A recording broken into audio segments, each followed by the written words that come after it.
اعوذ باللہ السمیع العلیم من الشیطان اللعین الرجیم بسم اللہ الرحمن الرحیم وبہ نستعین وہو خیر ناصر و معین رب اشرح لی صدری ویسر لی امری واحلل عقدۃ من لسانی یفقہوا قولی الحمدللہ رب العالمین الصلاۃ والسلام علی رسولہ الکریم وعلی آلہ الطیبین الطاہرین المعصومین لا سیما بقیۃ اللہ فی الارضین روحی و ارواح العالمین لمقدم ترابہ الفدا ولعنۃ الدائمۃ علی اعدائہم اجمعین من الآن الی قیام یوم الدین۔ ناظرین محترم، السلام علیکم ورحمۃ اللہ وبرکاتہ۔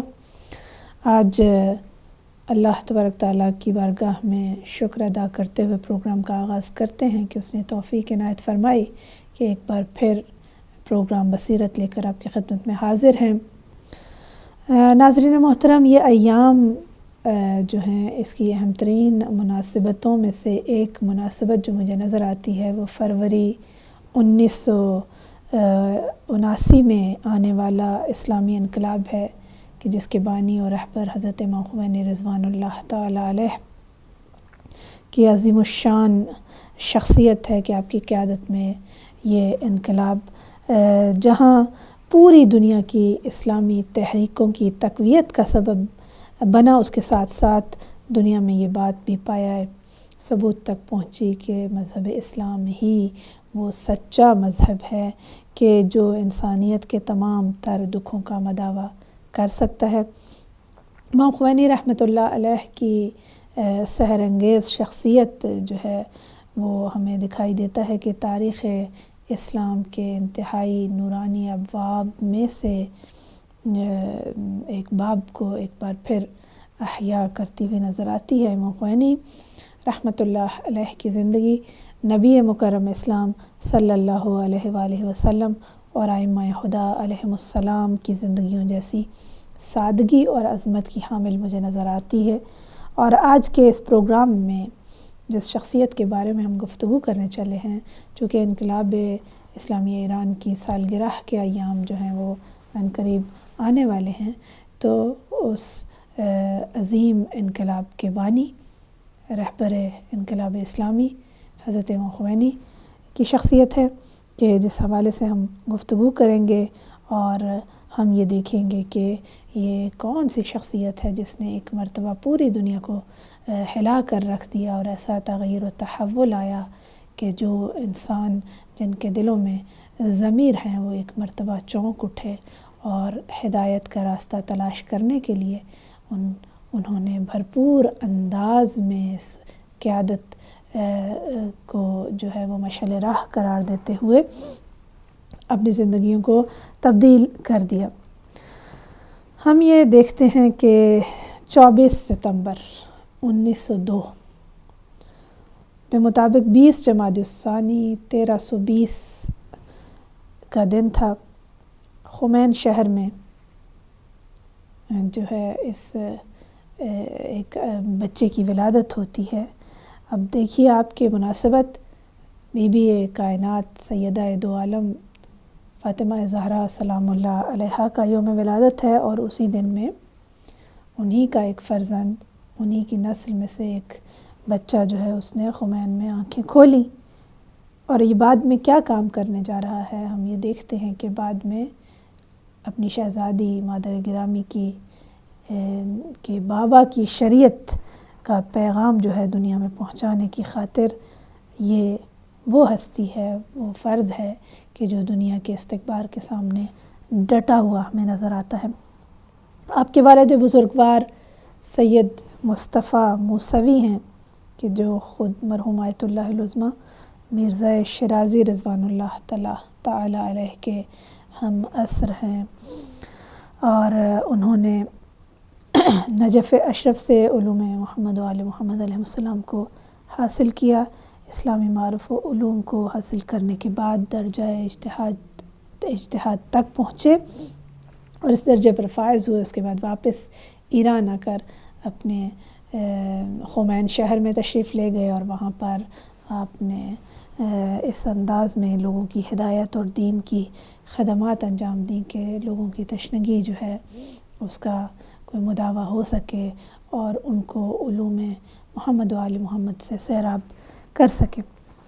اور ہم یہ دیکھتے ہیں کہ ابھی امام خمینی کی عمر صرف 5 سال ہے، تو وقت کے طاغوت نے حق کی آواز کو خاموش کرنے کے لیے ان کے بابا پر گولیاں چلائیں اور ان کو شہید کر دیا۔ آج بھی آپ دیکھ لیجئے کہ وقت کا یزید اپنے تئیں یہ کوشش کر رہا ہے کہ اس پیغام کو کہ جس کو پہنچانے کے لیے نواسۂ رسول نے کربلا میں اپنی قربانیاں پیش کی، جو بھی کوئی آگے بڑھتا ہے آج بھی وقت کا یزید اس انداز میں اپنا وار کرتا ہوا نظر آتا ہے، لیکن اس عظیم نور کو چھپانا اس کے لیے ممکن نہیں ہے، اور راہ ہدایت کو بند کرنا کسی کے لیے بھی ممکن نہیں ہے۔ بہرحال ہم امام خمینی کی شخصیت پر گفتگو کر رہے ہیں۔ 5 سال کی عمر میں بابا کا سایہ سر سے اٹھ گیا، گویا بچپن ہی سے یتیمی کا ذائقہ چکھا اور اس دکھ اور رنج کو محسوس کیا، اور اب آپ کی والدہ محترمہ کہ جو خود بھی ایک علمی گھرانے سے تعلق رکھتی ہیں، اور آپ کی پھوپھی نے آپ کی کفالت فرمائی اور ان کے زیر سایہ ان کی شفقت سے جو ہے وہ بہرہ مند ہوئے اور پروان چڑھے۔ 15 سال کی عمر میں یہ دونوں صاحبی ایک کے بعد ایک سر سے اٹھ گئے۔ آج جب ہم دیکھتے ہیں خمینی رضوان اللہ تعالی علیہ رحمۃ اللہ علیہ کی زندگی پر ایک نظر دوڑاتے ہیں، ایک جائزہ لیتے ہیں، تو ہمیں یہ احساس ہوتا ہے کہ کچھ شخصیتیں ایسی ہوتی ہیں جو ہمہ جہت ہوتی ہیں، جن کی زندگی کے بہت سارے ابعاد ہمیں نظر آتے ہیں، اور یقین کیجئے کہ گفتگو کرنا جو ہے وہ مشکل دکھائی دیتا ہے۔ آپ دیکھیے کہ اللہ کے نیک ہادی اور اولیاء اللہ کا اگر پرتو دیکھنا ہو تو ہمیں خمینی کی شکل میں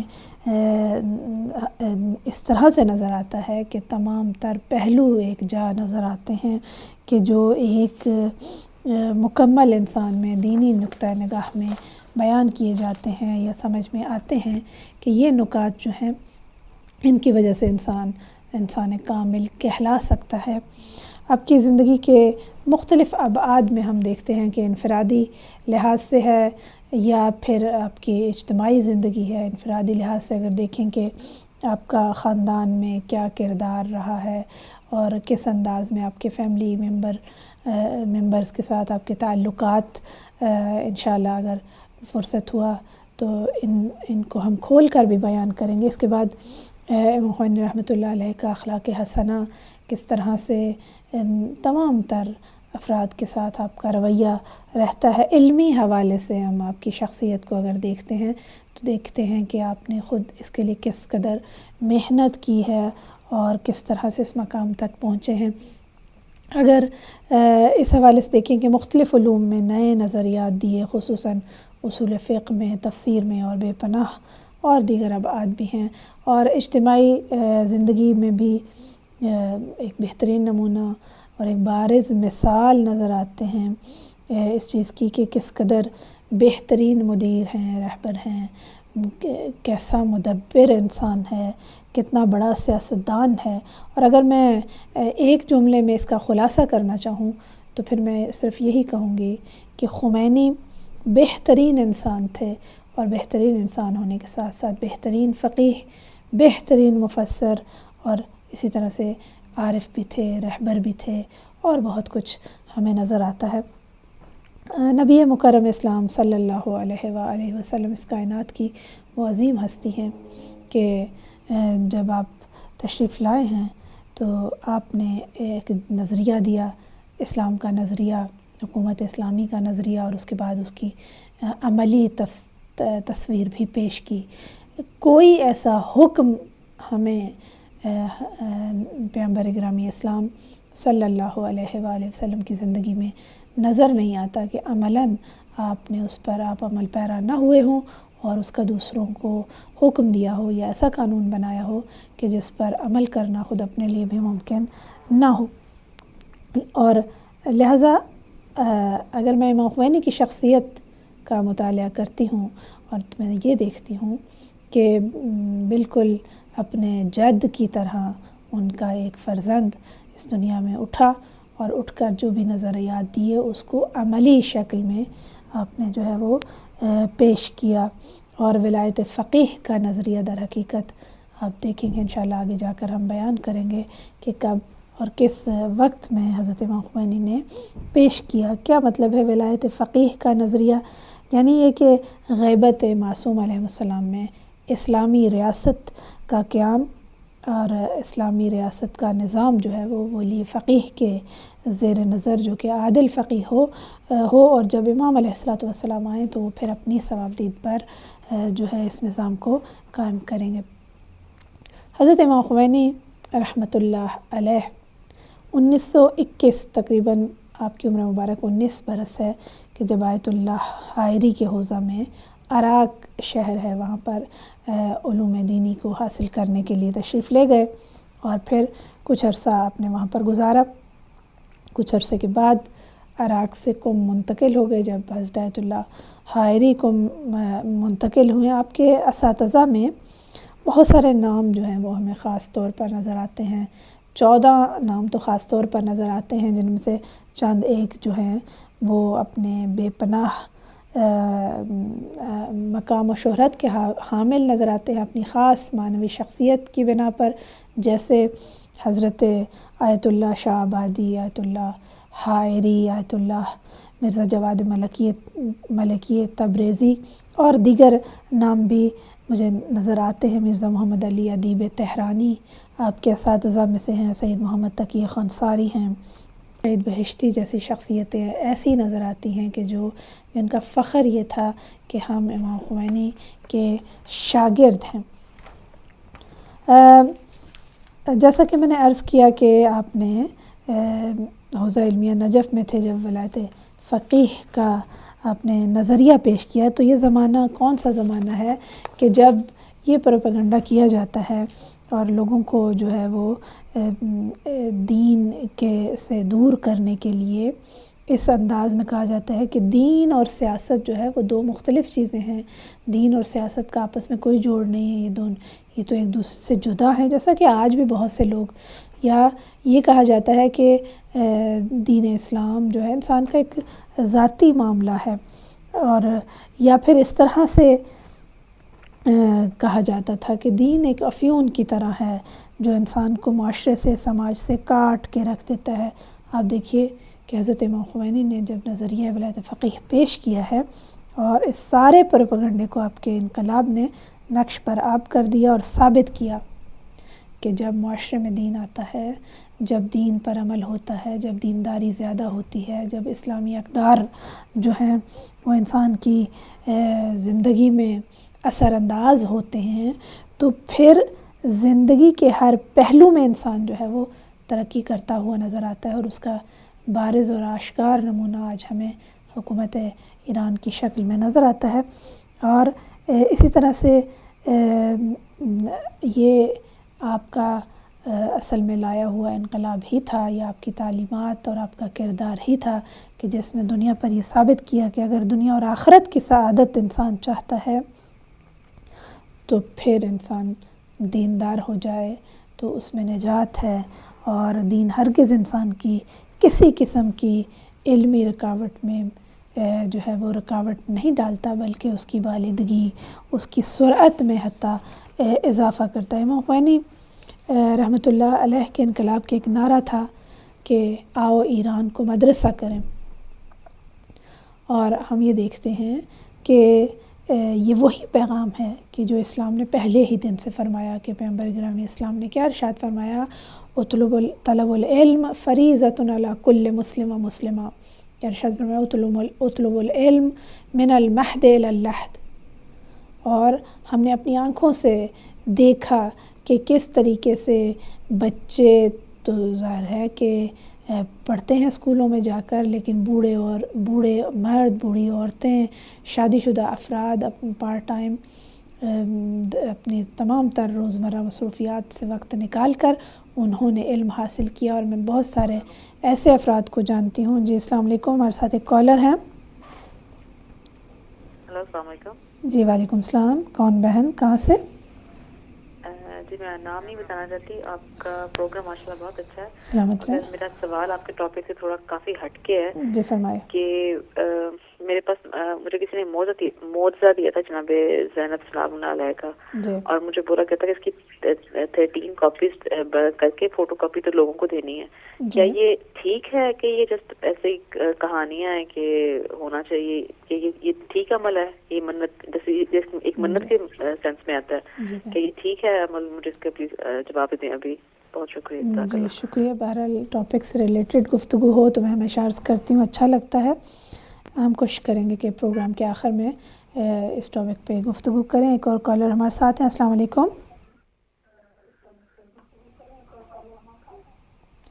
جی السلام علیکم. وعلیکم السلام. میری کون بہن کہاں سے؟ وعلیکم. ہیلو السلام علیکم. وعلیکم السلام. بہن کون بول رہی ہیں آپ, کہاں سے؟ جی فرمائیے بہن, کیا کہنا چاہیں گی؟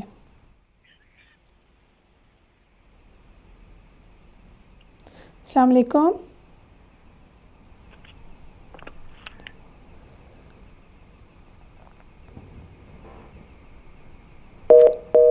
کال ڈراپ ہو گئی.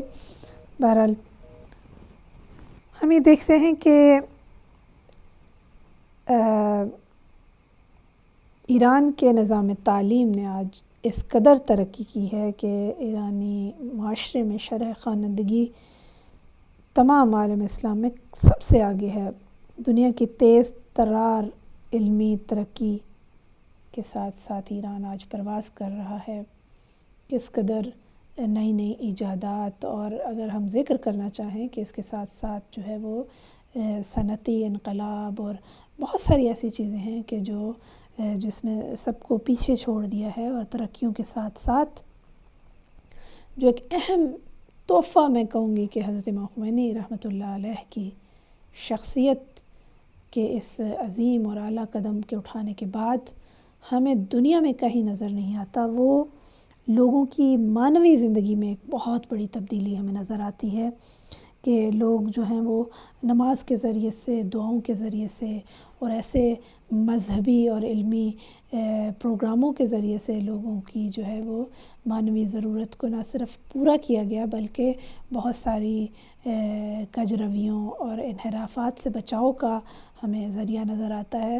آج جس انداز میں ہم حتیٰ نماز جماعت, جمعے کی نماز میں عورتوں, مردوں اور بچوں کی شرکت دیکھتے ہیں, دنیا میں اور کہیں اس طرح سے اس انداز میں نظر نہیں آتی کہ جس طرح سے ہم ایران میں دیکھتے ہیں. اور آپ دعاؤں کے ذریعے سے دیکھ لیجئے کہ کس قدر یہ معنوی ماحول جب وہاں پر جن لوگوں کو جانا ہوا ہے اور ان لوگوں نے دیکھا ہے کہ کس طرح سے دعائے توسل ہے, دعائے کمیل ہے, زیارت جامعہ کے پروگرام ہیں, دعائے ندبہ کے پروگرامز ہیں, دعائے سماعت کے پروگرامز, مختلف جگہوں پہ مختلف مساجد میں نماز جماعت کا پروگرام, قرآن کی محفلیں, اور یہ یقیناً اسی انقلاب کی, اسی خمینی کی بدولت کہ اسی لیے کہتے ہیں کہ ایک عالم جو ہے اگر وہ صحیح معنوں میں عالم ہو تو وہ کئی زاہد افراد سے زیادہ خدمت کر سکتا ہے. آپ دیکھیے کہ قرآن کے مراکز کس قدر تحقیقی مراکز ہیں, لوگ جو ہیں مختلف چیزوں پر ریسرچ کر رہے ہیں. آج دنیا میں حافظان قرآن کی تعداد, حتیٰ ان کے پارلیمنٹ کے افراد میں دیکھ لیجئے کہ کتنے افراد ہیں جو عالم دین ہیں, کتنے مجتہد ہیں, کتنے حافظ ہیں. اور قرآن ریڈیو ہمیں نظر آتا ہے, وہاں قرآن ٹی وی نظر آتا ہے, مذہبی جو ہیں وہ بے پناہ ویب سائٹس ہیں کہ جن پر خدمت ہمیں نظر آتی ہے. اور یہ سب کچھ کس کی بدولت ہوا؟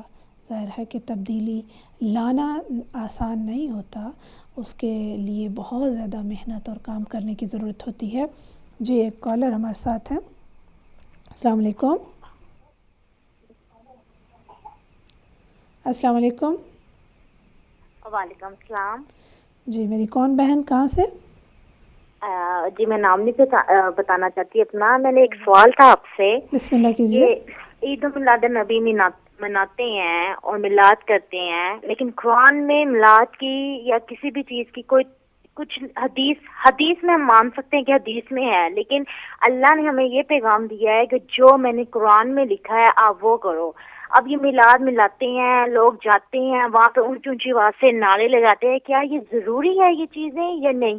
جی میں پلیز اس کا مجھے ذرا جواب دے دیں. میں ذرا کنفیوز ہوئی ہوں اس چیز میں کہ کرنے قرآن کی میں یہ کوشش چیز کرتے کو مانا نہیں جاتا.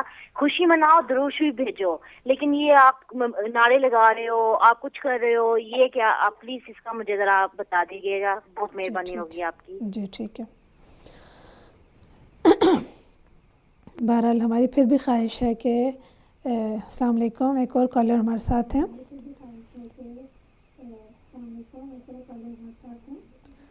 جی کون، کہاں سے؟ ہیلو جی السلام علیکم. جی آپ کی آواز آ رہی ہے، آپ بات کیجیے.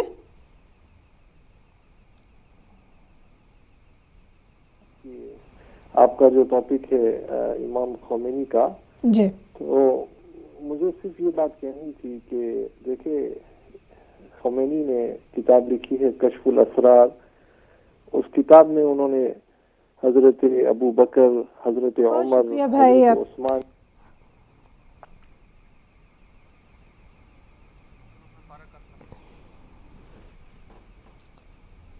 ہاں جی،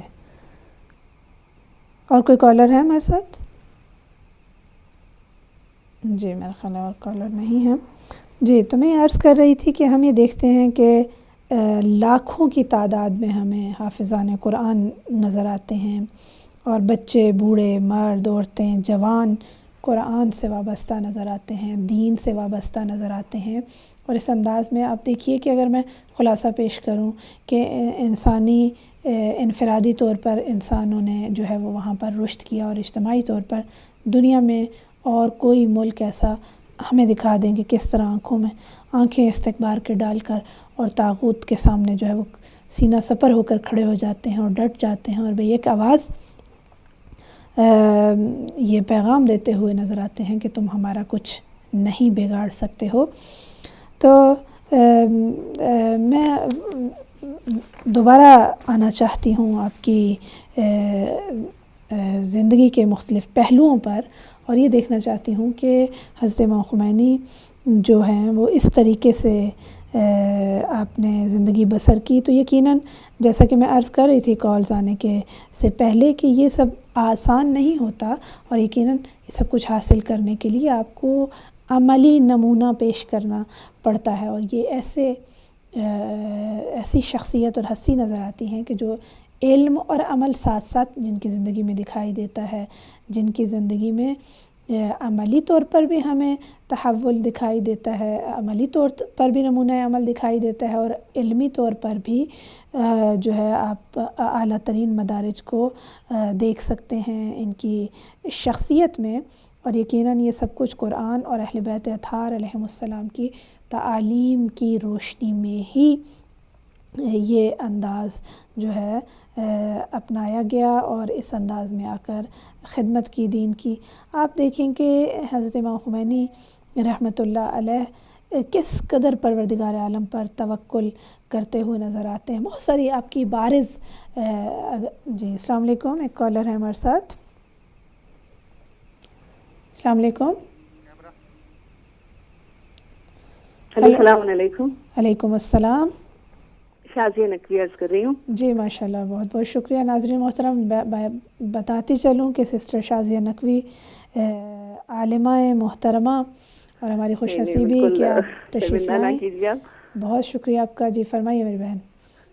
بہت ہی خوبصورت گفتگو اور ایک ایسا پروگرام آپ پیش کر رہی ہیں الحمدللہ کہ ضرورت بھی ہے، خاص طور پر 20 بہمن قریب ہے، انقلاب اسلامی ایران کی سالگرہ کے دن ہے، اور ظاہر ہے جو رہبر انقلاب ہیں ان کو جاننا اور ان کی شخصیت پر گفتگو کرنا بھی بہت مناسب ہے ان ایام میں.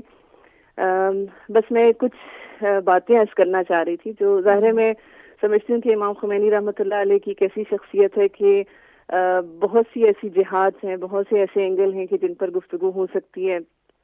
کچھ لوگ جو ہیں ایک سیاسی لیڈر کے طور پر انہیں دیکھتے ہیں اور اس حوالے سے گفتگو کرتے ہیں کہ تاریخ میں ایک ایسا انقلاب لے کر آئے کہ جو اسلامک آئیڈیالوجی پر بہرحال جس کی بنیاد رکھی گئی کچھ جو ہیں وہ ایک فقیہ کی نگاہ سے دیکھتے ہیں اور اس حوالے سے گفتگو کرتے ہیں، کچھ استاد اخلاق اور عرفان کے حوالے سے گفتگو کرتے ہیں. لیکن خیر میرے ذہن میں کچھ ایسے نکات آئے ہیں جو مجھے لگتا ہے کہ جن پر ذرا کم گفتگو کی جاتی ہے، اور وہ یہ کہ ایک ایسی شخصیت کے بہرحال جن کی گفتار پر دنیا کی نگاہیں تھیں اور میڈیا کی نگاہیں ہمیشہ رہی ہیں کہ امام خمینی کیا عرض کر رہے ہیں اور کیا کہنے جا رہے ہیں، لیکن ایک ایسے لیڈر کی ذاتی زندگی، یعنی اپنے گھر والوں کے ساتھ ان کے تعلقات کس طرح کے تھے، کس طرح کی انہوں نے زندگی گزاری ہے، اپنے بچوں کے ساتھ وہ کس طرح تھے، اسے جاننا بہت ضروری ہے اور ذرا کم گفتگو کی جاتی ہے. جی بالکل، بہت بہت شکریہ. تو چند بس باتیں آپ کی خدمت میں عرض کروں گی، بہت زیادہ ٹائم آپ کا نہیں لوں گی. زیادہ ٹائم لیں، بسم اور اللہ. یہ ضروری اس لیے ہے کہ بہرحال اس سے ہر شخص جو ہے وہ مربوط ہو سکتا ہے، ہر شخص اس سے اپنے آپ کو کنیکٹ کر سکتا ہے، چاہے کوئی سیاست میں دلچسپی رکھتا ہو یا نہ رکھتا ہو. تو امام خمینی کے حوالے سے جیسا کہ بہرحال یہ تو بتایا جاتا ہے کہ بہت ہی انہوں نے سادہ زندگی بسر کی، بہت سادگی سے زندگی گزاری، لیکن گھر والوں کے ساتھ اور خاص طور پر اپنی زوجہ کے ساتھ، اپنی وائف کے ساتھ جو ان کے تعلقات ہیں، جس طرح سے ایک احترام کا اور محبت کا رشتہ ہے، وہ واقعی میں سمجھتی ہوں کہ سننے اور جاننے کے لائق ہے. اور اس لیے بھی ضروری ہے کہ بہرحال امام خمینی کا اپنے گھر والوں سے جو ایک تعلق تھا وہ ان تمام تعلیمات پر مشتمل ہے جو محمد اور آل محمد علیہ السلام نے ہمیں سکھائی ہیں. اور اصل میں اگر دیکھا جائے تو یہی ہے تعلیمات محمد اور آل محمد، یہ سیرت النبی جس کے متعلق صلی اللہ علیہ وآلہ وسلم، جس کے متعلق ہم اس قدر گفتگو کرتے ہیں، وہ انہی چھوٹی چھوٹی باتوں میں ہے کہ کس طرح سے ہم ان کی سیرت کو اپنا سکتے ہیں. تو امام خمینی رحمۃ اللہ علیہ کے حوالے سے کہا جاتا ہے کہ اپنی زوجہ کے حوالے سے کہ بہت زیادہ ان کا احترام کیا کرتے تھے اور بہت محبت کا اظہار بھی فرمایا کرتے تھے. اور مجھے یہاں پر وہ حدیث رسول مقبول صلی اللہ علیہ وآلہ وسلم یاد آ رہی کہ جس میں اللہ کے رسول ارشاد فرماتے ہیں کہ ہمارے چاہنے والے، ہمارے محب وہ ہیں جو اپنی ازواج کی نسبت مہربان ہیں اور محبت کا اظہار کرتے ہیں. اور اسی لیے کہتے ہیں کہ خود ان کی جو زوجہ ہیں، جو ان کی وائف ہیں، وہ فرماتی ہیں کہ بہرحال کبھی بھی امام خمینی رحمۃ اللہ علیہ نے مجھے ڈانٹا نہیں، کبھی مجھ پر حکم نہیں چلایا، اور کبھی اگر فرض کریں کہ وہ کبھی ناراض بھی ہوتے تھے کسی بات پر تو ایسا نہیں تھا کہ بے احترامی کرتے. اور ظاہر آپ ماشاءاللہ مجھ سے بہتر جانتی ہیں، تربیت اولاد پر آپ پروگرام بھی کر چکی ہیں، اور اسلامی نقطہ نگاہ سے یہ ایک بہت اہم نقطہ ہے کہ جن گھروں میں والدین آپس میں ایک دوسرے کا احترام کرتے ہیں وہاں پر بچے خود بخود والدین کا احترام کرتے ہیں، سکھانے کی ضرورت نہیں پڑتی. لہذا کہا جاتا ہے کہ امام خمینی اپنی زوجہ کو حتیٰ نام سے بھی مخاطب نہیں کرتے تھے، اور ان کو ہمیشہ فارسی کا جو لفظ خانم یعنی احترام کا جو لفظ ہے اس کو استعمال کرتے تھے. اور اسی طرح جب کھانے کے لیے بیٹھا کرتے تھے دسترخوان پر تو جب تک ان کی وائف نہیں آ جاتی تھی کھانا کبھی شروع نہیں کرتے تھے. مطلب ایک محبت اور ایک احترام کے اظہار کا طریقہ. اور ان کی بیٹی نے یہی کہا کہ اس انداز میں ہمارے والد نے، ہم نے بچپن سے اپنے والد کو احترام کرتے دیکھا والدہ کا، کہ خود بخود یہ چیز ہمارے اندر منتقل ہو گئی. اور یہی ہوتا تھا کہ جب ہم دسترخوان پر بیٹھتے تھے تو جب تک والدہ نہیں آ جاتی تھی ہم بھی کھانے کو ہاتھ نہیں لگایا کرتے تھے. تو یہ ہے کہ بہرحال مختلف اس حوالے سے بہت سے ان کی زندگی کے واقعات، ان کی ذاتی زندگی کے واقعات موجود ہیں جن کو میں محسوس کرتی ہوں کہ بہرحال بیان کرنے کی ضرورت اس حوالے سے ہے کہ جانا جائے کہ ایک عالمی رہبر، مطلب ایک ایسا رہبر جنہوں نے پوری دنیا پر جو ہے وہ اثرات مرتب کیے اس انقلاب کے ذریعے، وہ اپنی ذاتی زندگی کس انداز میں گزارا کرتے تھے. اور اسی طرح سے بہرحال یہ بھی کہا جاتا ہے کہ بہت زیادہ انہوں نے آرام کا خیال رکھا، جو کہ عام طور پر بہرحال اس بات کو بہت زیادہ مد نظر نہیں رکھا جاتا گھریلو زندگی میں. اور مطلب خود ان کی جو زوجہ ہیں وہ اس بات کو بیان کرتی ہیں کہ حتیٰ اس حد تک احترام کا خیال رکھتے تھے. اب یہاں پر یہ ایک ظریف سا نقطہ موجود ہے کہ یہ جو اسلام حقوق و لباد کی بات کرتا ہے، لوگوں کے حق کی بات کرتا ہے، بعض اوقات ہم اپنے گھر میں اپنے ساتھ رہنے والوں کے حقوق کو نظر انداز کر دیتے ہیں چھوٹی چھوٹی باتوں میں. تو اس حوالے سے خود ان کی زوجہ نقل کرتی ہیں کہ حتیٰ تمام زندگی جو میں نے ان کے ساتھ گزاری ہے، حتیٰ ان کی نماز شب کے لیے جب وہ بیدار ہوا کرتے تھے رات کو، تو ان کی اس بیداری کی وجہ سے میں کبھی بیدار نہیں ہوتی تھی. اب توجہ کرنے کی ضرورت ہے، یعنی اس طرح سے وہ اس انداز میں رات کو اٹھا کرتے تھے کہ کبھی میری نیند میں کوئی خلل واقع نہیں ہوتا تھا، کہ نہ وہ کبھی کمرے کی لائٹ آن کرتے تھے، کبھی نہ راستے میں جو لائٹ ہوتی ہے جو راہرو ہے نہ وہاں کی لائٹ آن ہوتی تھی.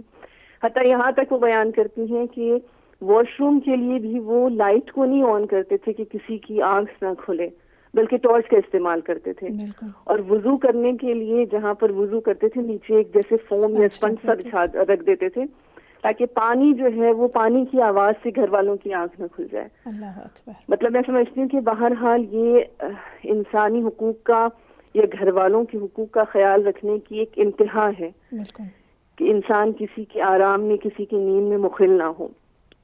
تو اس طرح سے بہت سے واقعات موجود ہیں. یہ چند واقعات، یہ چند باتیں بیان کرنے کا مقصد یہ تھا. سوری آپ کو بہت زیادہ ٹائم بھی میں نے لے لیا. ہم آپ سے استفادہ کر رہے ہیں، لیکن میں یہاں اگر مطلب یہ کہ یہ سوال آتا ہے کہ دیکھیے کہ اس قدر عالمگیر شخصیت کہ ہم دیکھتے ہیں کہ گھر جو کہ بہت ہلکی ہے، تھوڑا سا اونچا بولیں کیونکہ کافی زیادہ آواز. گھر جو بنیادی اکائی ہوتی ہے وہاں سے شروع ہوتا ہے انسان جو ہے عملی طور پر.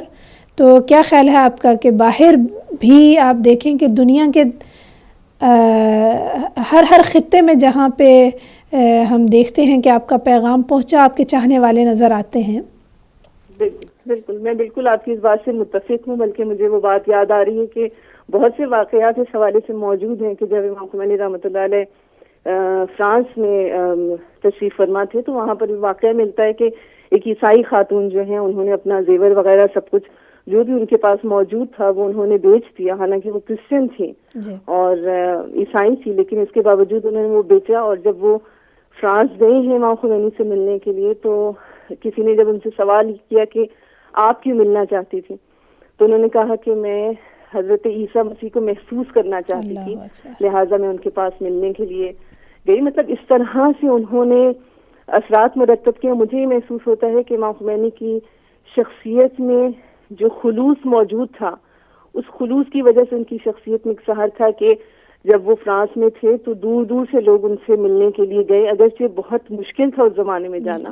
اور اگر میں غلط نہیں خواہ تو آپ کے والد محترم مرحوم علامہ صفدر نجفی صاحب جو ہیں ان کے حوالے سے بھی کچھ اسی طرح کا واقعہ جو ہے وہ میں نے سنا تھا. اور میں چاہوں گی کہ اگر آپ انشاءاللہ اس واقعے کو بیان کریں تاکہ ناظرین اور ہم سب انشاءاللہ استفادہ کریں کہ کس انداز میں وہ ملنے کے لیے گئے اور امام خمینی سے ان کی ملاقات کا جو احوال ہے وہ اگر آپ بتائیں تو انشاءاللہ ہم سب مستفید ہوں گے. انشاءاللہ بہت بہت شکریہ آپ کا کہ آپ ہمارے ساتھ شامل ہوئیں اور ماشاءاللہ اس قدر خوبصورت انداز میں گفتگو کی. ناظرین محترم ہماری بہن تھیں سسٹر شازیہ نقوی صاحبہ جو حوزہ علمیہ ایران سے فارغ التحصیل ہیں اور اپنی خدمات کو یہاں انجام دے رہی ہیں اور ہمارے پروگرام میں رونق بخشی انہوں نے. اور جیسا کہ میں عرض کر رہی تھی کہ بہت سے ایسی بارز صفات ہیں حضرت امام خمینی میں کہ جو عملاً اور علمی طور پر بھی اور عملی طور پر بھی ہمیں نظر آتی ہیں.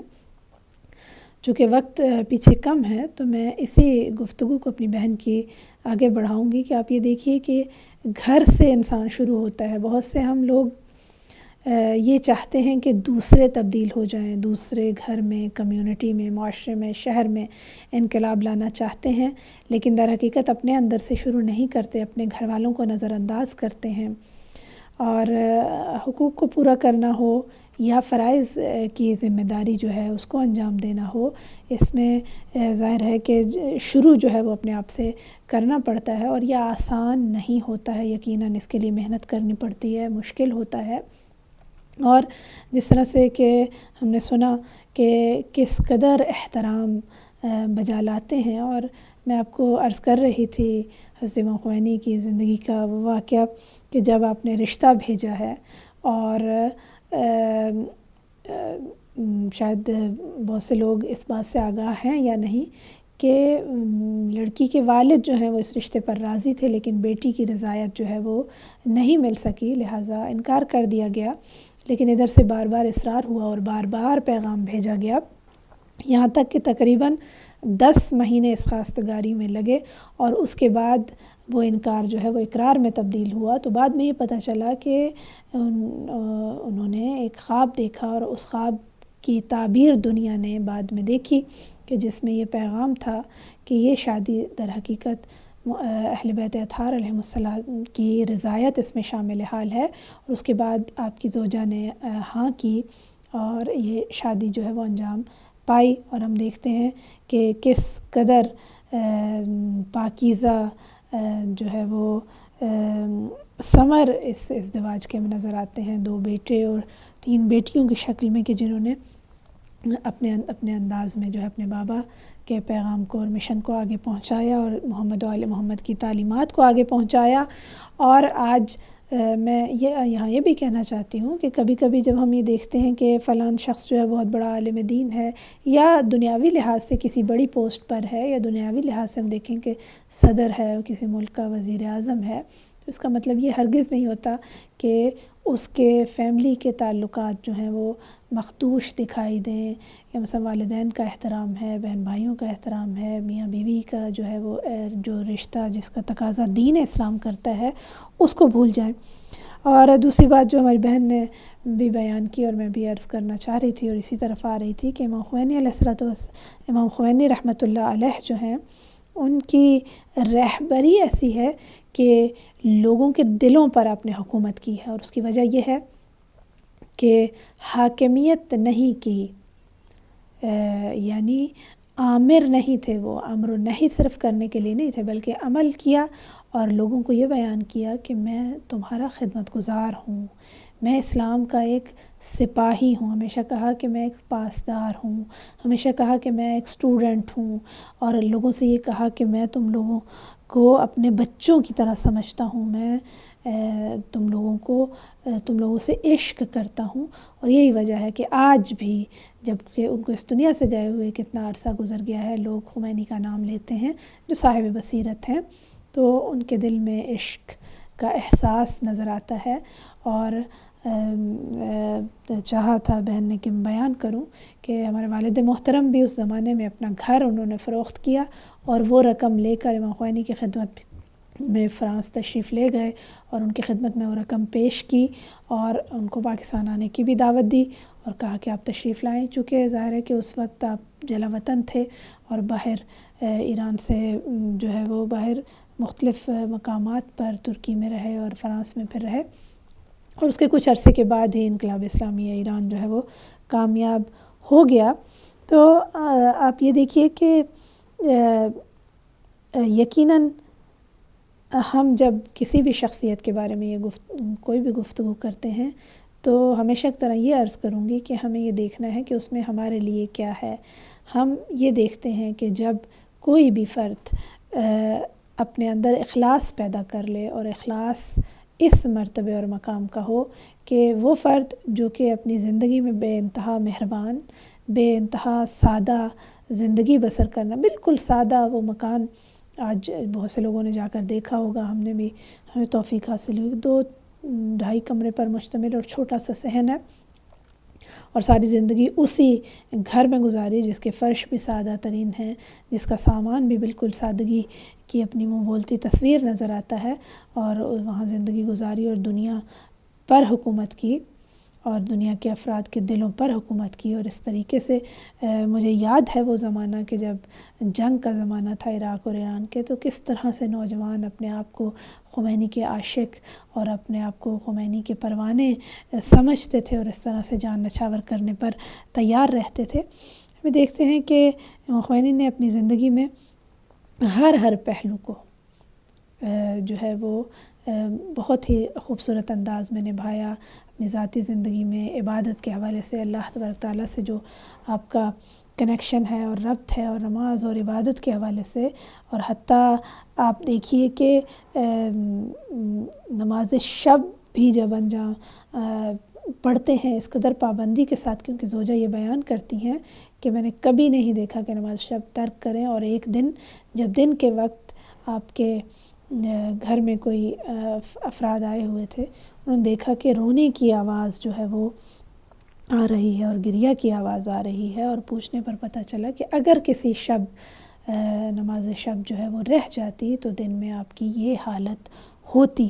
اور اسی طرح سے آپ ان کی زندگی کے آخری ایام میں دیکھ لیجئے کہ کس طرح سے جسم زخمی ہے اور آپریشن ہوا ہے اور بیماری ہے، لیکن نماز ادا کرنے، اور پھر اس طرح سے نہیں کہ جیسے عام انسان جہاں ہیں جیسے ہیں جس حالت میں ہے، نہیں، نماز کے لیے خاص طور پر اہتمام کرتے، خوشبو لگاتے، اپنی شانہ کرتے، کنگھی کرتے اور امامہ سر پر رکھتے اور نماز پڑھتے. تو لہٰذا ہم بیماری کی حالت میں دیکھتے ہیں کہ بہترین لباس پہنا اور پھر آپ نے اس عبادت کو انجام دیا.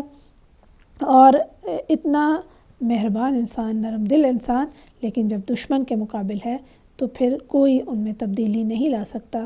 اور کیسے لا سکتا ہو؟ اس لیے کہ فرزند ہے اس عظیم ہستی کا کہ جس نے جب دشمن کے مقابل میں جب دین پر وقت آیا، جب دشمنوں نے کہا کہ کیا چاہتے ہو، مال و دولت چاہیے، گھر چاہیے، عورت چاہیے، تو کہا کہ اگر میرے ایک ہاتھ پر چاند اور دوسرے پر سورج بھی لا کر رکھ دو تو محمد صلی اللہ علیہ وآلہ وسلم اپنے مشن سے ایک قدم پیچھے نہیں بڑھے گا. اور خمینی کو دیکھ لیجئے کہ کس طرح سے اپنے اجداد و اسلاف کے نقش قدم پر چلے اور دشمن کو ہر موقع پر منہ توڑ جواب دیا.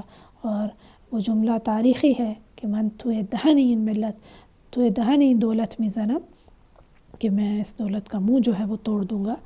بہرحال امام خمینی رحمۃ اللہ علیہ کی سادگی، آپ کا اخلاق، آپ کا درس اخلاق، آپ کی تدریس، آپ کے علمی مقامات، آپ کی خدمات اور آپ کی جو ہے وہ ہم یہ دیکھتے ہیں کہ آج بھی آپ کے نظریات لوگ جو ہیں وہ ان کے لیے مشعل راہ ہیں.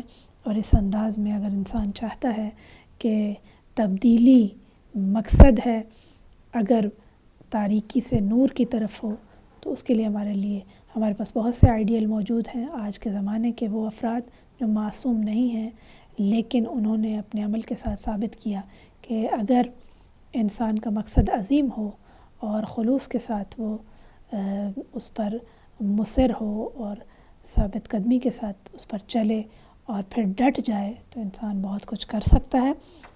اس دعا کے ساتھ کہ پروردگار عالم ہم سب کی دنیا اور آخرت کو بخیر فرمائے اور ہم سب کو یہ توفیق عنایت فرمائے کہ حقیقی دین کو پہچانیں، حقیقی اسلام کو پہچانیں اور اس پر عمل کرنے کی انشاءاللہ کوشش کریں. سوال تھے، ایک بہن نے سوال کیا تھا کہ کسی نے کوئی معجزہ ان کو دیا ہے اور کہا ہے کہ 30 کاپیاں جو ہیں وہ بی بی زینب سلام اللہ علیہا کا معجزہ ہے اور 30 کاپیاں لوگوں کو دینی ہیں. دیکھیے، پہلی بات تو یہ ہے کہ ہر چیز اس قابل نہیں ہوتی کہ اس کو جو ہے وہ آگے اس طرح سے بیان کیا جائے. پہلے تو ضروری ہے کہ ثابت ہو آیا جو معجزہ بیان کیا گیا ہے آیا اس کی کوئی واقعی علمی حیثیت بھی ہے یا شرعی حیثیت بھی ہے تو اس کو بیان کیا جائے، نمبر 1.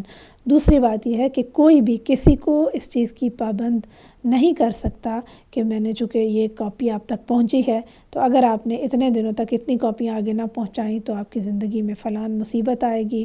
اور اگر یا ٹیکسٹ میسیج بھیجے جاتے ہیں، ای میلز بھیجی جاتی ہیں یا اس انداز میں، لہٰذا اس کی کوئی شرعی حیثیت نہیں ہے. اور جس تک اس قسم کے ٹیکسٹ میسیج یا اس قسم کی کاپیز پہنچتی ہیں وہ کسی طرح بھی شرعاً ان کی ذمہ داری نہیں ہے کہ وہ اس کو ہر صورت میں آگے پہنچائیں، اور البتہ درست بھی نہیں ہے کہ اس طرح سے کسی کو مجبور کیا جائے. ہاں، اگر کوئی اچھا میسیج ہے، کوئی اچھا کام ہے، اگر کوئی اپنی خوشی کے ساتھ، اپنی رضایت کے ساتھ کرتا ہے تو میں دوبارہ عرض کروں گی، پہلی بات یہ ہے کہ پہلے ضروری ہے معلوم ہو کہ جو بات آگے پہنچانے کو کی جا رہی ہے آیا اس کا کوئی فائدہ ہے، آیا وہ واقعی مستند ہے یا نہیں ہے. دوسرا، ہماری بہن نے کہا کہ عید میلاد النبی کرتے ہیں، قرآن میں نہیں ہے، قرآن میں جو ہے اس کا کوئی ذکر نہیں آتا. تو میری بہن، قرآن کلیات کو بیان کرتا ہے اور جزیات جو ہیں وہ قرآن پاک میں کہیں نہیں لکھا ہوا کہ فجر کی نماز 2 رکعت پڑھی جائے. پر ہم یہ کہیں کہ چونکہ قرآن میں یہ نہیں ہے تو ہم فجر کی نماز 10 رکعت پڑھیں گے. اور اصولاً آپ دیکھیے کہ خوشی منانا انسان کا بنیادی حق ہے اور یقیناً جب ہم عام طور پر زندگی میں یہ دیکھتے ہیں کہ کوئی ایک اچھا کام کرتا ہے تو اس کو سیلیبریٹ کیا جاتا ہے، اس میں پیغام کا اس کا ذکر کیا جاتا ہے، اور قرآن کی یہ سنت ہے کہ تاریخ کا ذکر کیا جاتا ہے. اور آپ دیکھ لیجئے کہ قرآن حکیم میں بہت سے تاریخی واقعات جو ہیں وہ بیان کیے گئے ہیں، اور یقیناً یہ محفلیں سبب بنتی ہیں کہ درود و سلام پڑھا جائے، اور یہ محفلیں سبب بنتی ہیں کہ وہاں پر نبی مکرم اسلام کی ہستی کے تمام تر پہلوؤں پر گفتگو کی جاتی ہے، اور لوگ اس سے اپنے لیے جو ہے وہ اپنی زندگیوں کے لیے کچھ نمونہ عمل حاصل کرتے ہیں، اور ان کی سیرت طیبہ کو ذکر کیا جاتا ہے، اور اس کو سیکھنے کے بعد انسان اس پر عمل کرتا ہے. تو یقیناً اس میں کیا برائی ہے. اور دوسری بات یہ ہے کہ درود و سلام پڑھا جاتا ہے، اور درود و سلام وہ عبادت ہے کہ جس کے بارے میں پروردگار عالم نے خود فرمایا کہ